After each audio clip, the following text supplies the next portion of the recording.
Joining me now is Assistant Minister for Trade. We are joined by Tim Ayres from Canberra. Tim, great to see you. First of all, this has been something that Anthony Albanese has been criticised for over the last couple of days, being slow to react to the Melbourne firebombing. Yesterday was different.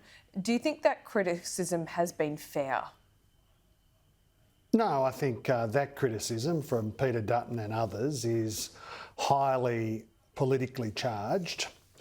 It misrepresents willfully and deliberately the position that the government has taken consistently all the way through, right from that outrage, that terrible massacre perpetrated by Hamas on October 7 last year, all the way through this conflict. This government has clearly stood for the Australian national interest and Australian values here and in the position that we've adopted overseas. Our opponents have sought to make this a hyper-partisan issue with hyperbolic rhetoric, day in, day out. We have put social cohesion, that is, but by all means have strong views, and Australians are entitled to have strong views about this conflict in the Middle East, about the history of the conflict in the Middle East, all of those sorts of issues, absolutely. But we have said as a government, do not bring the conflict here.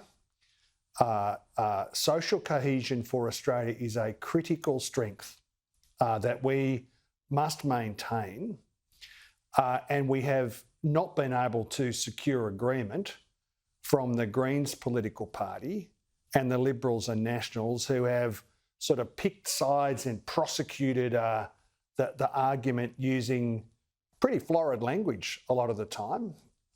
And we have seen social discord as part of that, an impact on social cohesion.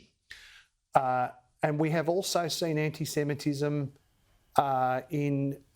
emerging, and that is an absolute curse for Australia, and this government unequivocally stands for stamping it out.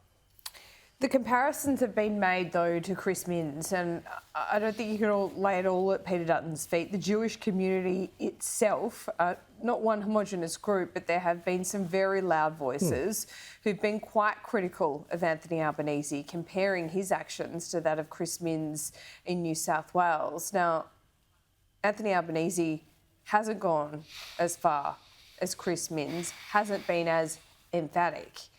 Is that a warranted comparison? Oh, no. Like, I can't imagine how more clear the Prime Minister, senior ministers, everybody in the government could be on the question of anti-Semitism. Well, Chris Minns is doing Chris Minns is doing the job here that you would expect to see the Premier of New South Wales do. If I could just say, this is not coming from me per se. This is not coming from Peter Dutton. This is coming from the Jewish community. And on the UN votes, for example, you've seen this draw the ire of Benjamin Netanyahu's office as well. I mean... But let's separate these things out a bit. I mean, I think it's a good thing that there's strong voices in the Australian Jewish community who are making the argument. No problems. That is a welcome contribution to the democratic debate here. It's wrong, though, for political leaders to try and, wander around looking for an argument, desperately trying to point the finger of blame. There is no relationship between Australia at the United Nations exercising votes in the Australian national interest. I appreciate there's disagreement, and there should be. There should be disagreement across the community about all of these questions, but we are unequivocally for a two-state solution. Unequivocally for peace. Why should there be disagreement? Well, it's natural in a democracy, Laura, for there to be disagreement. I just say that's fine. For political leaders, though, to be ramping up the language all of the time, but that does have consequences. There is no relationship, though, between votes at the United Nations and the decision of what appears from news reports of two anti-Semitic young people to drive a car into the eastern suburbs, set it on fire and spray paint.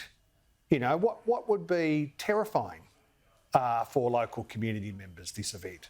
And to draw that connection just smacks of desperate partisanship rather than what is the job of us here in Canberra is to focus on the national interest. Right? And to say what is in Australia's interest here? What is in Australia's interest here is social cohesion. Can't we separate these things from the partisan conflict? Peter Dutton is unable to separate his interest and the partisan interest from the national interest. And he makes a lot of noise, Laura. He makes a lot of noise. It's convenient to lay it at the feet of just Peter Dutton because that is your political opponent. But it's not just him saying it. It is Jewish leaders saying it. But I welcome that contribution, and we listen really carefully to Jewish leaders who, as you say, have different views about all of these subjects. That's what we want to see in a democracy. I just say political leaders, the test is a bit different. And what Peter Dutton does is he makes a lot of noise. It's angry. He's reckless as to the impact on social cohesion and the national interest. He doesn't care. In fact, damaging social cohesion is in his political interest, so he gets about doing it. Why do you say that? What's the example of that? Damaging social cohesion. Well, just trying to equate Australia's position as a responsible middle power in relation to a two-state solution, trying to equate that somehow with anti-Semitic violence that is reprehensible. And it's just characteristic of this bloke who makes a lot of noise. He's always angry. But it was Netanyahu's office that as to the impact that it has. Yeah, it was Netanyahu's office. It was Peter Dutton. Yesterday it was Jane Hume. This claim, I understand in what is in all of these things. I'm just saying, political leaders in Australia have a responsibility. This bloke is incapable of discharging his responsibility. He's always angry, always reckless. As I was going to say, my mother used to say, empty vessels make the most noise. And this bloke is an empty vessel. He is all about conflict, all about looking for an argument, all about making lots of noise, never about the hard work in the national interest. And that's why, we're still waiting 6 months down the track. If I can just move to another question, if that's all right. Breathlessly, waiting here in Canberra for this bloke 6 months after this sort of, bloviating announcement about nuclear power that no serious independent expert reckons is the right solution for Australia. We know even the most conservative base case analysis, $600 billion taxpayer money, this bloke is still to produce costings.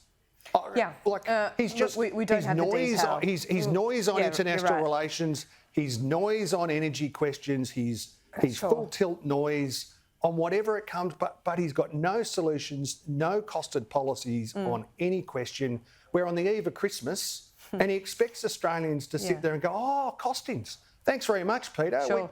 6 months, Laura. 6 months. Sure. We're going into an election year, and if that is the case, Tim, why are the polls so tight? Why is it looking like it will be a minority government? Well, polls in Australia are always tight, in my experience. Polls in Australia are always tight. But you've got to admit that Anthony Albanese has lost some skin. The Labor Party has lost some skin. So if, Peter Dutton is so divisive, why are more Australians apparently, according to a few polls, looking more towards the Liberal Party? Well, that's what elections are for, Laura. I don't pay much attention to polls. I pay attention to elections. Fair enough. and the work that we have to do in between elections. And next year, in the first half of the year, Australians will have a choice between a government led by Anthony Albanese that has done the hard work during what have been hard times for many Australians as cost of living issues have impacted, but we have helped. Okay. We have supported families. We have delivered on where inflation is less than half of what it was when we came to office. Yep. We have delivered 2 surplus budgets in a row. We've actually done it. The other guys just talked about it. We've actually done the hard work, saved billions and billions and billions of dollars in interest payments because we've lowered debt. And we have a responsible plan, including moving towards universal childcare. These guys just present an enormous risk for all of that achievement to take the country backwards to, the Morrison period where these guys were sort of second string and senior ministers. So next year will be a sharp choice. Yep. This year is all about continuing to deliver, and that's what we're going to continue focusing on. Okay, we are well out of time. Tim Ayres, thanks so much. We'll see you soon. Always good to talk to you, Laura. See ya. Thanks.